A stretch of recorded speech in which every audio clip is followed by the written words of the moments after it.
Hey guys, today it's all about XRP again. I know my latest update on XRP was, I think, 1 week ago, and since then everything has played out nicely. We were at this range, and probabilities were higher to take out a high, which happened now eventually. So it's time for a new update. And today it's going to be a lot. I'm going to tell you that from the start. So I know it's going to be complicated, but I will try to simplify it for you as much as I can. So in the end, I will also recap everything. So yeah, just try to focus and understand it. So we will start with the higher time frames and go all the way down to the lower time frames, so I can explain to you what we are looking at from the top to the end. So let's start on the weekly time frame. On the weekly time frame, we have this input to the upside, counting it either as a wave 1 or as a wave A. Same thing as we talked about last time. In this case, right now something has changed. So we hit the 886, which increases probabilities to take out the high. It's that simple. Who knows, maybe by the time you watch this video, all-time high was already taken because price is moving so fast. But yeah, probabilities are higher to take out all-time highs. So if you then look at my long-term perspective or price target for XRP, I usually do them not on the logarithmic time scale, because I've found from experience-wise that the logarithmic scale on the for price targets on the higher time frames, yeah, are just a bit too bullish. Let us make it like that. So from the high to the wave 2, I am looking right. So $5 is a possible target I'm looking at. It's that simple. But if you don't want to be, like, if you want to be more on the safer side, I would simply look at the 1-to-1 extension, which sits at here, $3.60. So I would look at least $3.70, but you could go all the way down up to like $5.76. That would be my price target for this bull run for XRP. So if we then go back to the logarithmic scale and drop down to the lower time frames, I will explain you the rest. So I have this on Binance chart. Oh no, actually on Bitget. Yeah, because here I have also the volume profile, which is important. So where do we start? Let's start on the 4-hour time frame. Oh wait, no, here. So I have basically two options for you right now. If you go to the daily, you can see it better. Option 1 is counting this as a double 1-2. This was your wave 4, and we are now working on the wave 5, looking for one more range, one more high. This is option 1. Now I told you there were two options, but there are actually three options. So the second option would then be to count this as a single 1, 2, 3, 4, working on the finish of wave 5. After that, drop up, right? And the last option is then the other count here, which I have here. So in this count, this price action belongs to the corrected structure, and we start the impulse from this low, where we then have a 1, 2, 3, 4, working on wave 5. So the thing is, it's actually the same. If you look at this count, which we have right here, and on this count, we are looking at the same thing, right? Because if we are not looking at the double 1-2, but a single 1-2, we are looking to finish wave 5, finish the impulse, and then a drop. Now, this count is exactly the same. Finish wave 5, finish the impulse, look for a drop. The only scenario where we see one more high is this scenario, where we are looking at a double 1-2. In this scenario, we're looking for one more range and one more high. So actually, everything depends on the corrected structure we are seeing once this wave 5 has finished. Because if we are seeing impulsive structures to the downside, then we cannot really look at a double one two anymore, because in a double one two you would like a sideways corrective structure and not a sharp impulsive structure. So that's something to to keep in mind. So you always need a bearish scenario. These were all the bullish scenarios. The bearish scenario, or eventually the bearish scenario, but actually still the bullish scenario, would then be to count this wave 4 in blue, to put it all the way to the right, because you would then have here a 3-wave B and a 5-wave C to the downside. And this, psychology-wise, is actually a pretty interesting scenario, because a 5-wave move to the downside is an impulsive structure. People would get scared that this move is finished, because we have 5 waves to the downside looking for 1, 2, 3, 4, 5 on ABC. But actually, we only see 5 waves to the downside. Take out those liquidity lows, right? Sweep them. And then this was just an ABC flat. Put your wave 4 down here, and then we see the impulse to the upside. But that's only relevant once we have invalidated the bullish scenarios, which will come later on this video once we jump down in the time frames. But it's just the bearish scenario. We always need a bearish scenario if we trade, or if you want to be a good additive analyst. But to summarize the daily time frame analysis, we are still looking to finish this impulse to the upside. And depending on the retracement we get, we can then analyze if we are looking for another range or if you're looking for a bigger retracement. It's that simple. So if we then go down the time frames to look at this range, wait, let me keep it on. We can go to the 4-hour time frame. Yes. So on the 4 hours, or let me actually keep it off. That's just noise right now. This corrected structure can be counted as a triangle. Like this is the same triangle I showed you in the last update. In the last update, we were actually here where we entered this target box right here, and I told you this could be the moment we are starting an impulse, which actually happened. So if everyone catch that, nice move. But let's look what happens right now. So if we count this as a triangle, again, there is a possibility this is an ABC flat, but right now that's not relevant because the bullish scenarios are still intact. That simple.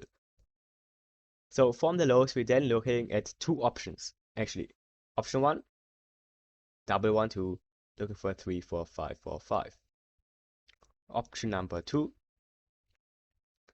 this is a single 1, 2, where you put your wave 2 around here. Maybe you're thinking like, why is that a possible scenario? It doesn't look good. I agree with you, but the problem is counting this move as an impulse. That's the problem. So if you go into the 1-hour chart, I have two scenarios to count this as. Wait, I can remove that count. I have two scenarios to count this move here as a corrective structure. Like I'm sure there are many other counts to count this, like if you want to end the structure here. This corrective structure isn't really important for the probabilities right now. It's just like I'm feeling more complete to count a complete structure. That's just something I like. So if you're interested in this is one count I'm looking at right now, and the other count would be this here, also a triangle WXY to end the corrective structure here. The problem is counting this move as an impulse. That's the problem. Because this very much likes to be counted as a 3-wave move. You cannot count this as a 1, 2, 3, 4, 5. That's not possible because your wave 3 here would be the shortest wave, which is not allowed. The possibility to count this as an impulse would then be to count this as a 1, 2, 3, 4, and extended 5. It doesn't look that good. Possibility number 2 would then be to count this as a 1, 2, 3, 4, 5. The problem with this count, look at this wave 2 and look at this wave 4. Like, it isn't really there. That's the problem I have with this count. And that's the reason, if we go back to the 4-hour chart and remove this, this. That's the reason I just told you I am looking at two scenarios, with the second scenario being ending this wave 2 down here, right? Because this very much looks impulsive. We can count it as a 5-wave move, like couple 1-2s, couple 3-4s, 4-5s. So that's valid. And yeah, the problem is really much this move here. That's the problem. So we need to consider counting this as part of the corrective structure and then the 3, 4, 5. Now, if we count this as part of the corrective structure, there actually is a possibility to count this as the 3-wave move of the flat on the daily time frame we talked about on the bearish scenario, to end the structure actually at this high and then look for impulsive structures to the downside. But if we drop down onto lower time frames, I will explain you why that right now doesn't show as the highest probability move. So right now, on the 4-hour time frames, we are looking to finish this impulsive structure, which is clearly not finished. Because we at least want a wave 4, right, that matches the length of this wave 2. It's that simple. We either have two ranges because we have a double 1-2, or we either have one range because we have a single 1-2. But we don't yet have this range that matches the length of this wave 2. So this move cannot be finished unless it is a 3-wave move, right? Unless it is a 3-wave move, and then ABC and a 4-5 moves to the downside. But even in a 3-wave move, you need to count this as the wave 2 being here, just in mind. Because then you would still need to count it as a 1, 2, 3, 4, 5 and look for one more high. But that's just, I don't want to make it too complicated, right? So if we then go down to the 1-hour time frame and look at what we are seeing right now, I have my other scenario. So I have here, what do I have here? Right, no, this was the other thing. So, right. So I will keep that here, not that here on. So you can have better orientation where we are right now and what we are seeing. So on this 1-hour scenario, remember, we are looking to finish this move to the upside to then start a range. That's what we want to see. So one way to count this actually as a finished impulse is by counting it as a 1, 2. Then inside your white wave 3, we have here a 1, 2, 3, 4, 5. Pushing your white wave 3 up here, wave 4, and a wave 5. This is possible. That's valid. That's everything is good with that count. The only problem I have with that count is this wave 4 against this wave 2. But otherwise, this is a pretty good count. Also having the highest amount of volume on the high of your wave 3, which we always like to see. So my second possibility is then this count.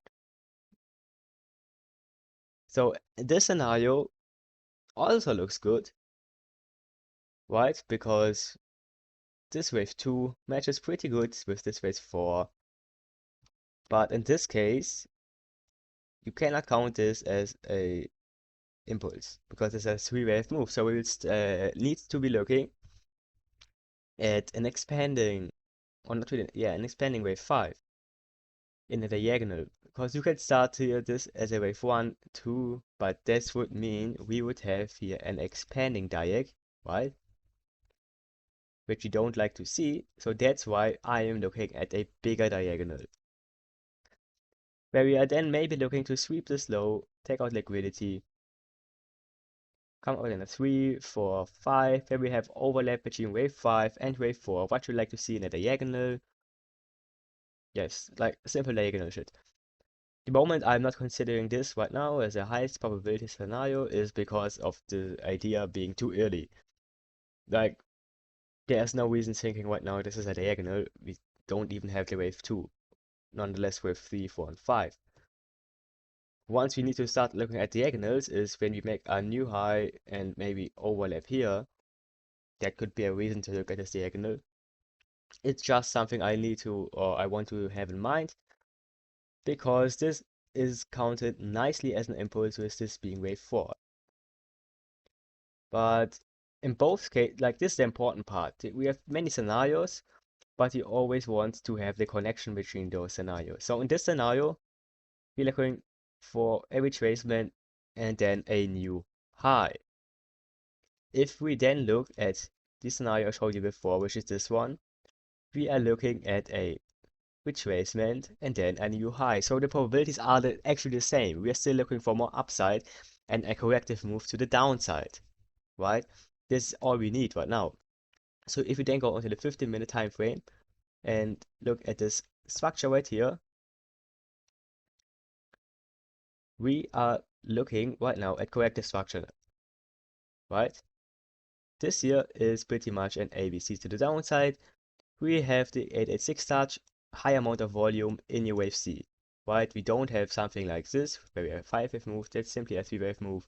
Counting this as a wave W looks pretty nice, right? So actually, we have hit here. If we go to my wave X targets and we all right now we only need the 7 fib level. So if you look at the 7.7 fib level, we hit it, which means probabilities are higher that this is a sideways double combo instead of a sharp double zigzag. So with this in mind, we are looking for more of a sideways range, what we are seeing right now, which also is good for wave 4 territory, right? Wave 4 tends to be more of a sideways range, and counting, as I said, like, remember the flat scenario I showed you on the daily time frame? We are looking at 5 waves to the downside. It's not possible here. You don't have 5 waves to the downside. This is a 3-wave move, not a 5-wave move. So even on the 15-minute time frame, we are looking to take out this high. Potentially, we are still looking to take out this liquidity low or even this liquidity low because there's liquidity sitting down here. But with this being a sideways combo, we don't have to make a new low, right? We can end the sideways combo right here. It's possible. But the important part is in a sideways combo with wave W being a zigzag, wave Y cannot be a zigzag as well. So wave Y either has to be a flat, right? This could be a flat, but I mean, it doesn't look nice, it's just an idea, or a triangle. So either this is a wave W, right? X and then flat in Y, and we're looking for upside right now, or we're looking at a wave W, X, A, B, C, flat up. The third option would then be having it as a W, X, A, B, C, D, E in a triangle and then going to the upside. Conclusion is on the 15-minute time frame, we are looking to take out the high. On the 1-hour time frame, we are looking for a retracement and then to take out the high. On the 4-hour time frame, we have two scenarios. Scenario 1 being the flat, but yeah, it clearly shows yeah, it doesn't have the highest probabilities because the bullish scenarios are still valid. So we are still looking to take out the high. On the daily time frame, we're looking to finish the impulse to the upside, which haven't happened yet. And on the weekly time frame, we're looking to take all-time highs, with potentially hitting $3.70 to $5. That's what I'm looking at. And before I forget it, what are the invalidations actually? Yeah, so these are liquidity highs I showed you. But here, once we hit this dotted level, yeah, this impulse to the upside becomes really low probabilities. Because if we look at it on the 1-hour time frame, we have here this potential 1, 2, 3, 4. write this rate for, which we trace way too much. In the style 1, 2, 1, 2, 3, 4, it will be the same thing. So if we touch this level, I would only start, like the bullish scenario would be to count this as a double 1, 2. That's the thing. Once we invalidate all the bullish scenarios is if we take out this low. If we take out this low, we are ultimately bearish, which means we are looking at a bigger wave 4 and then a wave 5. But right now we are far from taking out the lows. We are far from hitting this dotted line. And I mean, this dotted line isn't an official invalidation. This just by having the white looks, because elliott waves is just by having the white looks. The official invalidation would then be hitting the 618. If we hit the 618, that's when I start stopping looking at this input to the upside.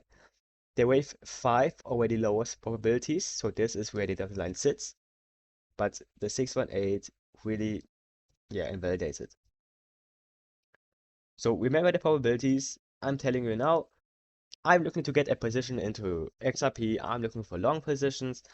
If you want to know how I manage them or when I take a trade, follow me on Discord. There we will have the latest updates, everything I do, everything I know, blah blah blah. Ask questions and everything you need to know. So be there, and if not, that's also okay. With that in mind, bye bye.